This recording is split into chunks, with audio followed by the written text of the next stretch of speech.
Liewe broer en suster, ons gaan vanmôre uit die brief van die Filippense lees. Die hele ene, 1 tot 4, maar ek sal dit vir u verkort deurgee, dat u nie slaap raak langs die pad nie. Dis tog belangrik om 'n bietjie inleidend eers net te besef, waar kom die brief vandaan? Daar is nie duidelikheid presies uit watter gevangenis, of dit Caesarea of Efese of Rome die brief geskryf is nie. Maar hoe dit ook al sê, is duidelik dat 'n gevangenskap geskryf aan hierdie eerste gemeente wat Paulus gestig het met sy tweede sendingreis op Europese bodem.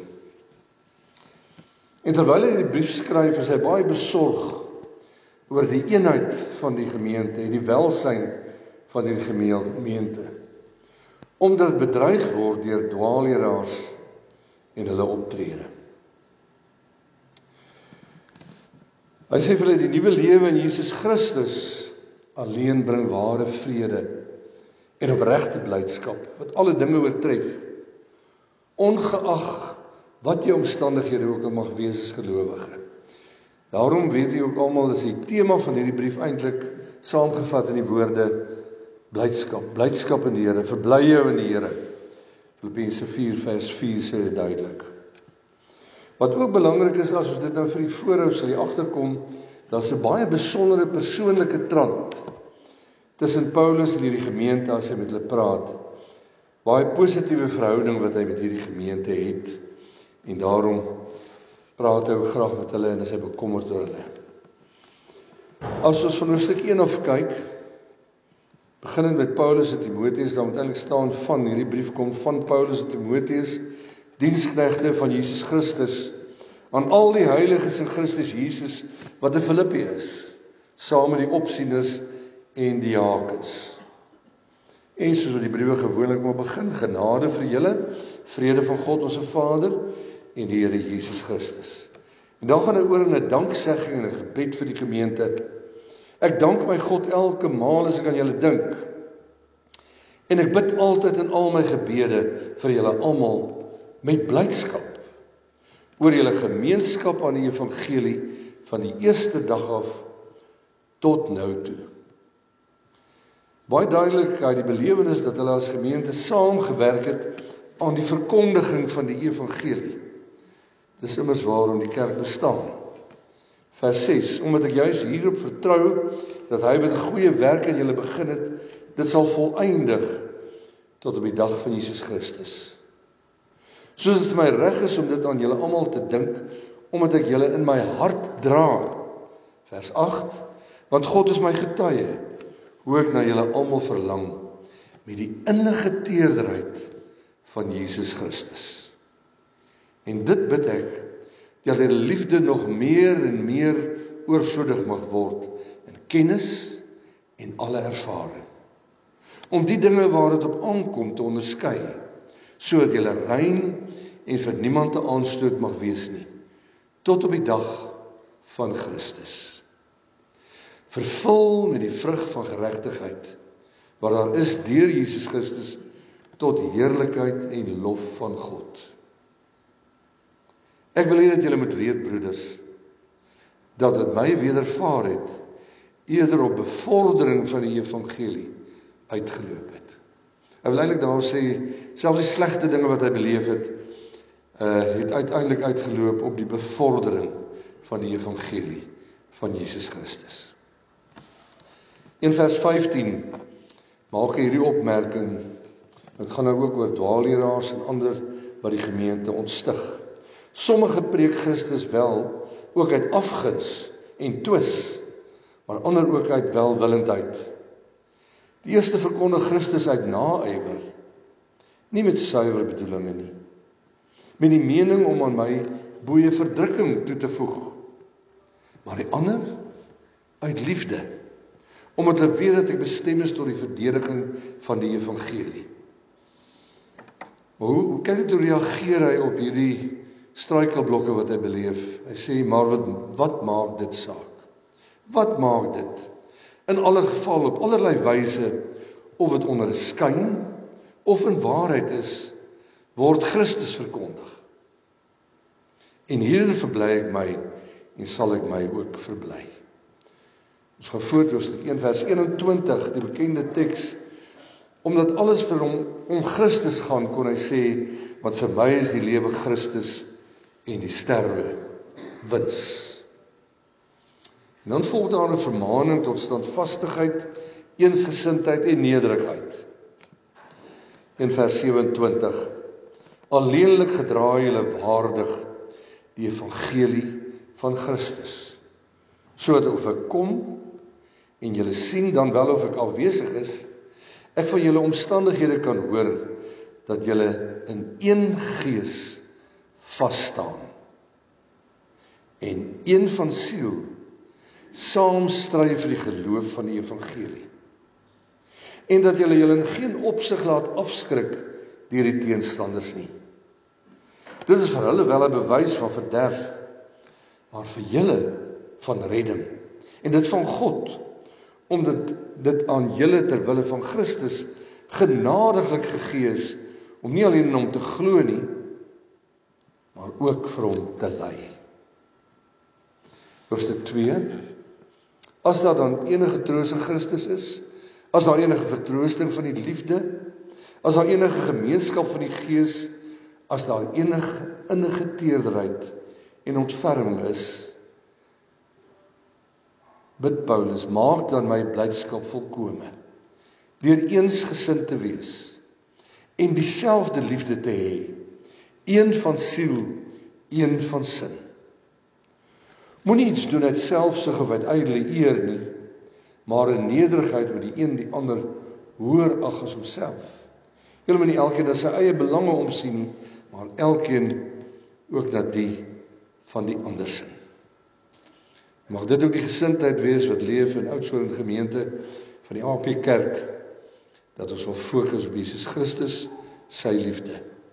Die volgende gedeeltjie word genoem, hoofstuk 2 vers 5 tot 11, die loflied van Christus. Ons gaan nou nie lees nie, jy kan self dit gaan doen. Na hy al die mooi dinge gesê het van hoe die gesindheid moet wees, dan sê hy, want Christus het die voorbeeld gestel. Dit gaan dus in hierdie gedeelte oor die voorbeeld van Christus. Vers 12 van hoofstuk 2. Wees dan ligdraers in hierdie donker wêreld. Daarom my geliefdes, soos julle altyd gehoorsaam gewees het, nie net omdat hy daar was of hy nie daar was nie, moet hulle volhard daarin. Vers 14 sê, doen alles sonder murmurering en teespraak, sodat julle onberispelik en opreg kan wees. Kinders van God sonder gebrek, te midde van 'n krom en verdraaide geslag, onder wie julle skyn soos ligte in die wêreld. Deurdat julle die woord van die lewe vashou, my tot roem teen die dag van Christus, dat ek nie verniet geloop of verniet gearbei het nie. Vers 17, die laaste gedeelte sê, verbly my saam met julle almal, julle gedagte van blydskap. En dan 'n belangrike woord hierna, wat strook ook met Romeine 12, wat sê ons lewe moet 'n heilige offer wees, wat vir God afgesonder is, tot sy eer, en soos hy dit wil hê. Hoofstuk 2 vers 18, en dieselfde rede moet julle ook bly wees, en julle saam met my verbly. Weer 'n keer in vers 1 van hoofstuk 3, verbly julle in die Here. Dan vers 2, let op die honde, dit gaan nie oor regte honde hier nie, dit gaan oor die dwaalleraars, en die skynheilige fariseërs, die skrifgeleerdes, en die slegte arbeiders wat moeilikheid maak. Sê, let op die honde, let op die slegte arbeiders, let op die versnyding. En eintlik vir hulle sê, pas op vir die dwaalleraars, pas op vir daardie mense wat kwaad stig, pas op vir daardie betekenislose besnydenis, die fisiese besnydenis, want vers 3, ons is die besnydenis, ons wat God in die gees dien, en in Christus Jesus roem, en nie op die vlees vertrou nie.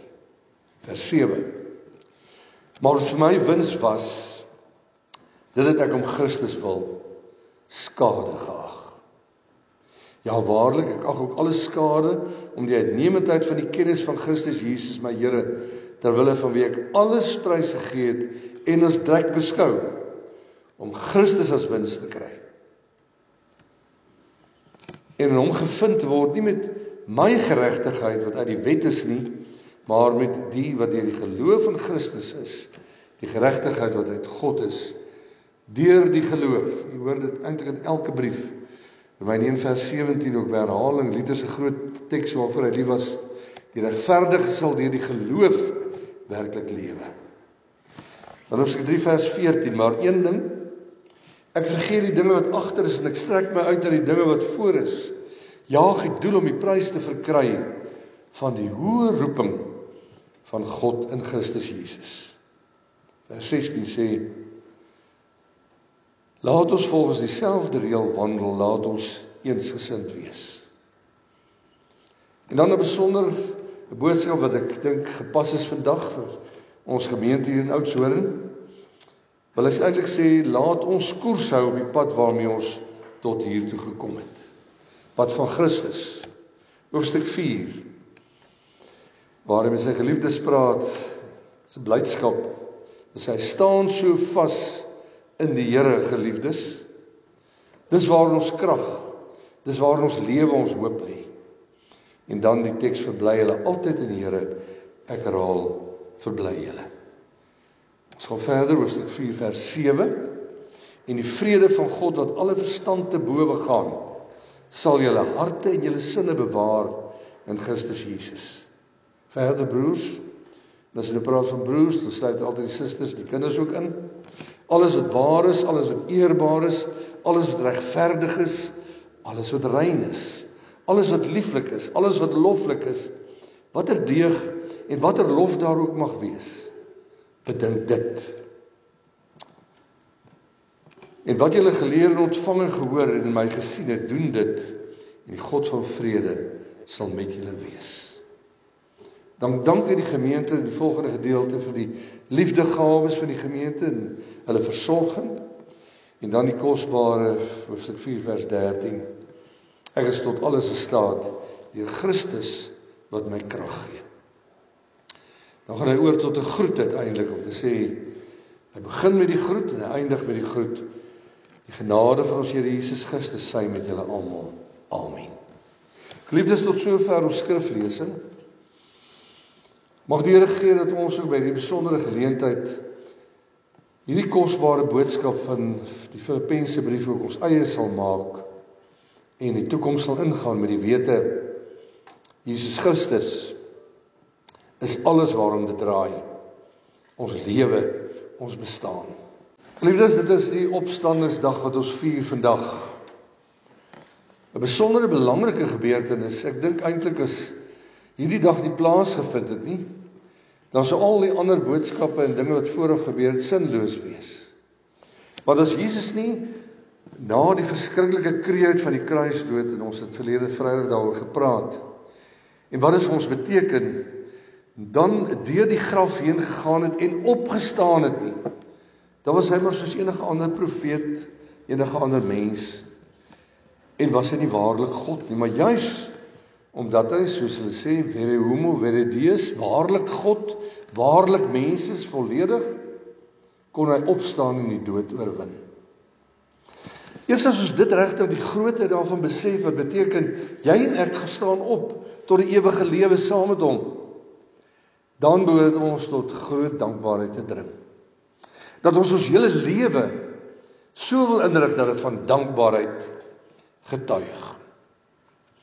Ek wil waag, as ons so verwaand mag wees vanmôre, broer en suster, om te sê, kom ons kyk 'n bietjie na hierdie skrywe aan die mense in Filippi, Paulus se brief aan hulle, en ons trek 'n bietjie parallel oor ons gemeente in Oudtshoorn.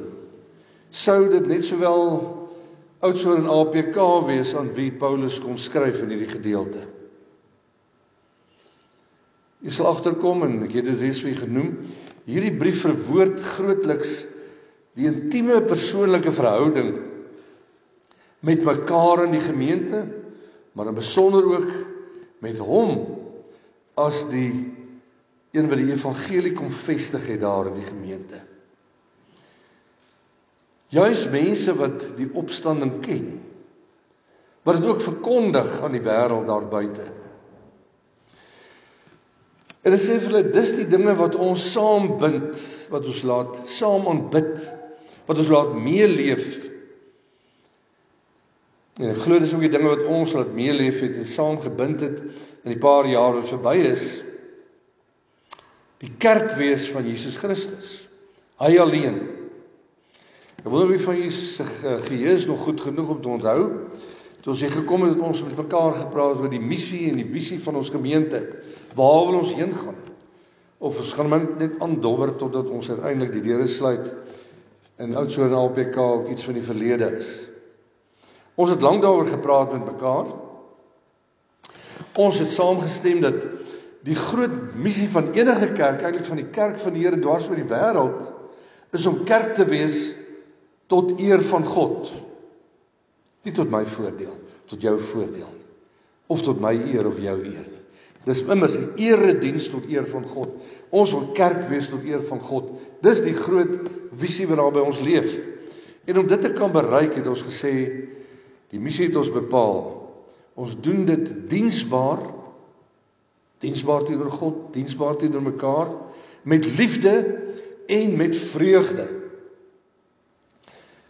As jy goed kan onthou, ons het Galasiërs 6 spesifiek gebruik, die tweede strofe wat sê, dra mekaar se laste, en gee op die manier uitvoering aan die wet van Christus, die wet van liefde.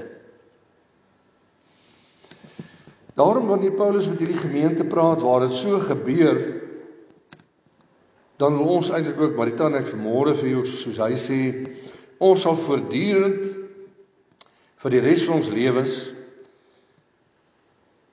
teenoor u in danksegging leef. Teenoor God in die eerste plek, in danksegging en gebed verkeer en vol vreugde dink, ook aan hierdie gemeente in Oudtshoorn. Hoekom sê ons so, broers en susters? Hoekom sê Paulus dit vir die mense in Filippi? Hy sê dis omdat ons van die eerste dag af saamgewerk het aan die verkondiging van die evangelie van die opgestane Here Jesus Christus. En die wonderlike is altyd so verblydend. As 'n mens as leraar of as kerkraad of as lidmaat agterkom, jy het ergens gestruikel of skade gedoen, dan is hierdie vers 6 baie belangrik in hoofstuk 1. Hy sê God sal die werk, sy goeie werk, end uitvoer en voleindig. Dis waarom die reformatore altyd gesê het, gelukkig hang die kerk nie van die dominee af, of van die kerkraad, of van een lidmaat of so nie. Dis God wat sy kerk in stand hou. Want sê Paulus, ek sal so in danksegging en gebed verkeer, want julle lê my na in die hart. Hy sê, ek verlang met julle met die liefde van Christus in ons harte. As ons blaai na hoofstuk 1 vers 12, dan spreek hy baie interessante dinge, en ons beleef baie keer, as dinge in die kerk nie loop soos ons wil hê nie, en daar struikelblokke, dat dit nou skielik nuut is. Dis nie waar nie, broers en susters, al hier in die vroeë kerk, die eerste gemeente, maak hierdie opmerking dat die wonderlike is dat die evangelie word steeds bevorder, ondanks die struikelblokke wat daar vir die gemeente is. Ons almal ken dit. Ons het dit helaas in die 10-11 gemeentes waar ons was, oral beleef. Daar is maar oral struikelblokke. Ek sê altyd, ek dink die Satan doen sy bes en hy slaag nogal daarin baie keer om deur struikelblokke groot skade aan die kerk van die Here te doen. Grootste struikelblok vir Paulus waaroor hy hier skryf, is die feit dat hy in die gevangenis sit. Hy wil uitgaan en die evangelie verkondig. Nou word hy toegesluit in boeye. Maar het jy al gedink hoe wonderlik is dit dat dit gebeur het? Die feit dat jy en ek vanmôre hierdie brief kan lees, is as gevolg daarvan. Hulle dink hulle sluit hom toe en nou is dit die einde. Maar vandaar loop die evangelie tot vandag toe na al die eeue, juis uit die woord wat hy so verkondig deur die skrywe. Paulus sê, ja, mens beleef allerlei struikelblokke soos teenkanting. Daar in sy tyd mense wat die goeie werk van die gemeente dwarsboom, meestal as gevolg van jaloesie of afguns, of een of ander lelike motief. Hy sê daar is die met selfsugtige en onsuiwere bedoelings. Nadat hy daar uitgebrei het, dan sê hy eintlik hierdie verlossende woord, dis altyd vir my 'n groot vertroosting. As sou mens jou vasloop teen 'n muur en jy kry die gevoel jy kry nie hierdie muur gebreek nie. Dan sê hy, maar wat maak dit saak? Of hulle dit nou op die verkeerde manier doen. Christus word bekend gemaak, selfs deur sulke mense. En dis wat saak maak. Nie ons as mense nie, maar Christus. Ons ou spreekwoord is waar wat sê, God slaan selfs met 'n kromstok 'n reguit hou. Vers 19 sê hy, gelukkig, deur alles heen, kon hy in die gemeente en ook ons beleef, die Gees van Christus staan ons altyd by. Daarom die heel belangrikste, ons wil ook nou, soos altyd en in die toekoms vorentoe, met alle vrymoedigheid, ons hele wese, Christus verheerlik, in lewe en in sterwe. Broer, suster, as dit steeds die visie en die missie bly van hierdie gemeente, dat jy op Christus fokus, en alles wat jy het gee, jy hele lewe, nie net geld of goed nie, maar jouself volledig gee, vir die opgestane Here, dan kan jy ook soos Paulus uitroep, want om te lewe is vir my Christus, en sterwe wins. Dis net wanneer ons in Christus lewe, dat ons oortuig kan wees, ons gaan in die wins van die ewige heerlikheid met hom lewe tot in ewigheid. Vers 25 het hy die pragtige bede. Hy bid vir die gemeente daar in Filippi, en dit geld ook vanmôre. Mag julle almal toeneem in geloof, en in blydskap in julle geloof, en vol vreugde leef, want om Jesus Christus te prys, en hom te dien, dis die grootste vreugde, en die wonderlikste voorreg in die hele lewe. Maar dan is ook 'n woord van vermaning tot standvastigheid. Hy sê lewe in ooreenstemming met die evangelie. En dis 'n belangrike woord hier. Jy weet, ons kan baie maklik in die struikel in hierdie strik trap om ons ideologie of ons politiek of een of ander agenda eintlik voorop te stel en dit te wil dien. Nee. Ons agenda is die evangelie van Jesus Christus. Kyk 'n bietjie weer op die boodskapper van ons kerk daar, die pragtige woord wat sê ons verkondig Jesus Christus die gekruisigde. Môre ook die opgestane Heer, dis wat ons doen.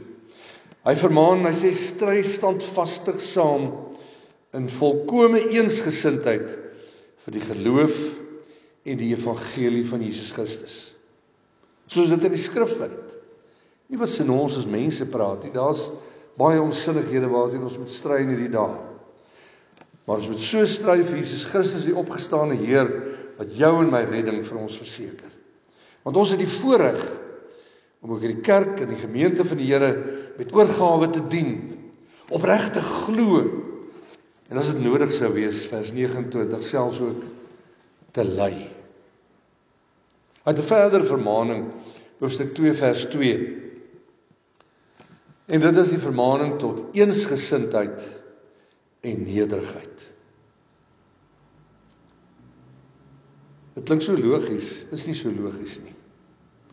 Daar is maar altyd die bose magte wat poog om juis hierdie eensgesindheid te skaad.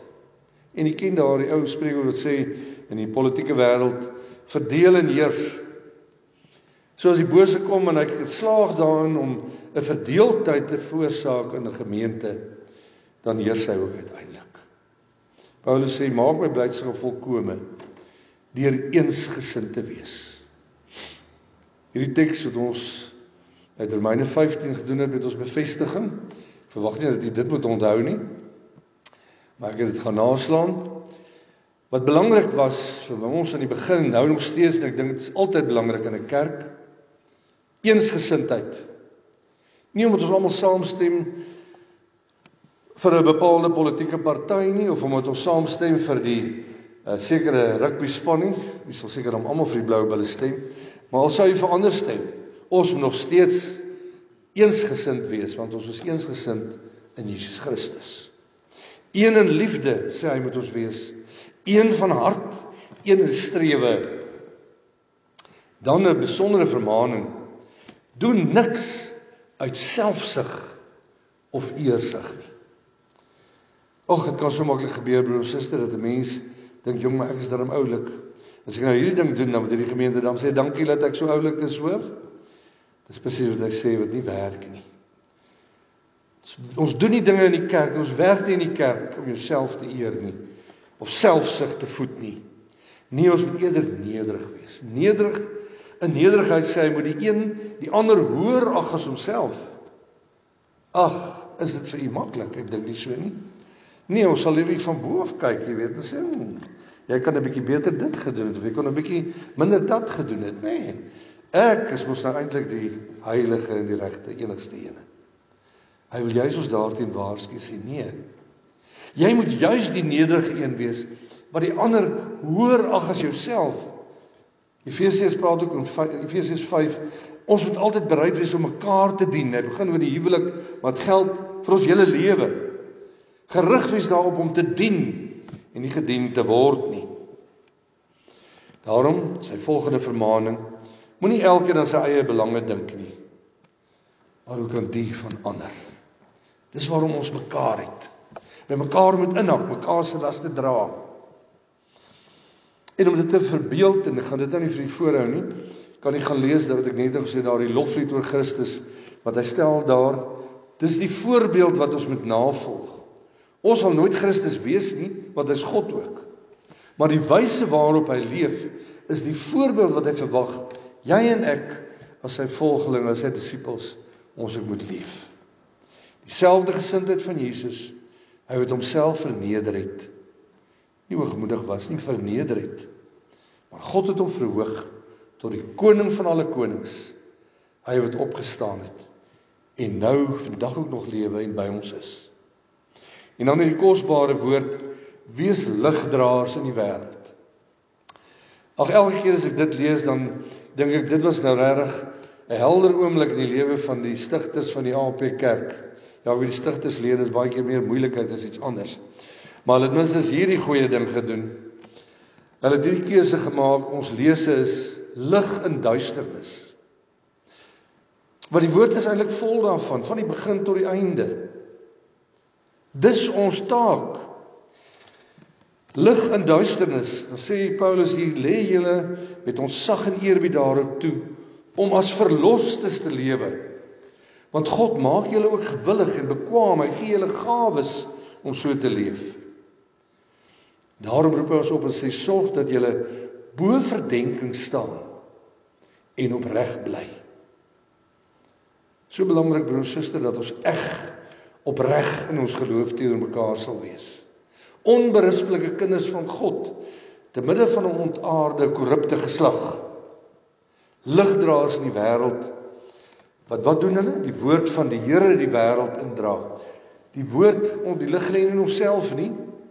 Dis die lig van God wat ons uit sy woord kry, wat ons die wêreld indra. En daarom vanmôre in besonder, het ek eintlik vir my die opskrifie gemaak van hierdie boodskap, laat ons elkeen koers hou, waar ons ook al bevind, op die pad met Christus waartoe ons tot hier toe gekom het. Vers 16. Hy roep ons dus op en sê, staan vas in die geloof, bly getrou aan die Here van hierdie kerk. Hy is immers die hoof van hierdie kerk, ons is maar die lede. En dan gaan hy oor tot hierdie vreugde, hy sê, wees altyd onder al omstandighede bly in die Here.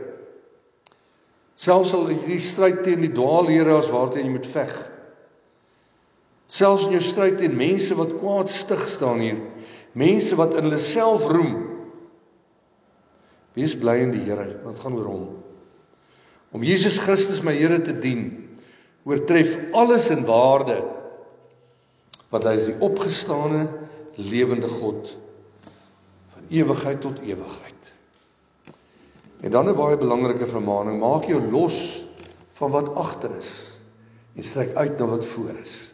Broers en susters, dis 'n groot woord wat hy eintlik spreek vir homself.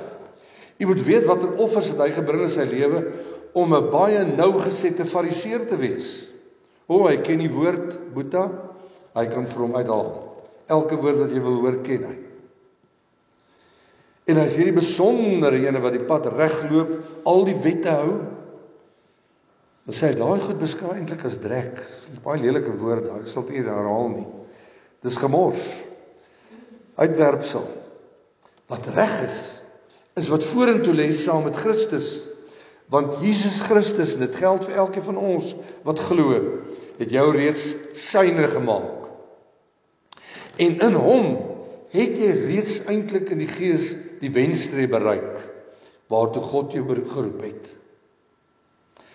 Met al die dinge in gedagte, sê hy hierdie woord, en ek wil dit nou baie stadig vir u voor, en ek wil eintlik vra dat u selfs u oë ook kan toemaak, en daarin kan dink, want hy sê, as dit alles klaar gesê, dan moet ons gedagtes op bepaalde dinge rig. 'n Oproep wat hy maak. Kom ons sluit die oë en jy luister net en jy dink 'n bietjie of dit waar is van jou lewe. Rig jou gedagtes op alles wat waar is. Nie halwe waarhede of leuns nie. Op alles wat waar en eg is. Rig jou gedagtes op alles wat edel is. Rig jou gedagtes op alles wat reg is, reg in God se oë. Op alles wat rein is, wat mooi is, alles wat prysenswaardig is. Baie dankie broer en suster, ek dink dis 'n woorde wat ons bietjie kan almal mooi gaan sit en oordink in ons stilte tyd. Spreek my lewe en my gedagtes van hierdie woorde. Want sê hy, as dit so is, sal die God wat vrede gee, altyd en vir ewig by julle wees. Ten slotte dank hy ook die gemeente, die geliefdes vir hulle versorging en hulle liefdegawes. En in die aard van die saak, ons ook as leraarspaar dit doen. Hy sê vir sy gemeente, dankie dat julle my bygestaan het in moeilike omstandighede. Dankie dat julle alles gegee het wat julle kon. Dit gaan nie eintlik oor die gawe nie, dit is nogal belangrik. Dit gaan oor hoe jy jou lewe gegee het. Weereens Romeine 12.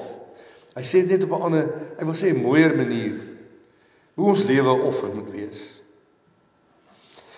Dink 'n bietjie mooi, is julle lewe, want hy roep ons daartoe op, julle lewe moet 'n gawe wees voor God. 'n Offer met 'n lieflike geur. Dit moet God behaag hoe jy en ek lewe. Wat vir hom aanneemlik is en vir hom welgevallig is. Wat 'n woord broer en suster wat ons maar moet vashou in ons lewe. Uiteindelik is die vraag as ons onsself toets, is ek so 'n offer dat wanneer ek voor die lewende God staan, ek eintlik 'n heerlike geur versprei. Nie 'n vrot stink wat hom walg, soos Vrydag ook gehoor het, wat hom naar maak nie. Dit moet so wees dat ons lewe vir hom aanneemlik is, welgevallig is in die ou vertaling. En 'n groet uit die gemeente, en ons doen dit ook vanmôre as leraarspaar ek en Marita, mag die genade van die Here Jesus Christus by julle wees en bly tot in alle ewigheid.